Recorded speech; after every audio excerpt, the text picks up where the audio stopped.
I reached Japan 19 days after the earthquake and tsunami of March 11. On the first day, I reached Kirikiri, on the outskirts of Kamaishi, in Iwate Prefecture, north of Sendai.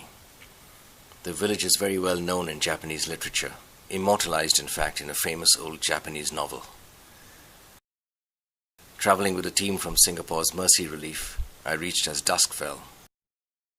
A primary school, which was one of the few buildings left standing on slightly higher ground, was being used as a shelter for around 200 people, most of them elderly. Down by the shore, the dike that locals thought would protect them was a reminder of the sheer size and force of the tsunami. They always knew a tsunami would arrive one day, the locals said, but they never imagined it would be so huge. A cold wind was sweeping in from the sea as night fell across the dark remains of the village, and as we left, the temperature dropped to 0 degrees. The next day we visited Ishinomaki in Miyagi Prefecture, further south but still north of Sendai.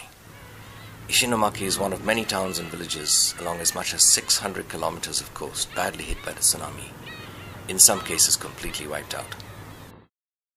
We stopped first at an army relief distribution center, and then at another school serving as a shelter. Then we made our way to the waterfront. I walked along the waterfront taking some pictures as a chill wind swept over the mangled wreckage, which 20 days after still smelled of rotting bodies. A few locals were cleaning up. In most cases this meant picking through the tangled mess by hand, or using heavy machinery to extract cars, trucks and boats which had been flipped over, crushed, left on top of roofs or jammed into buildings. It is clear that it will take years to rebuild and recommission lives and businesses on this waterfront.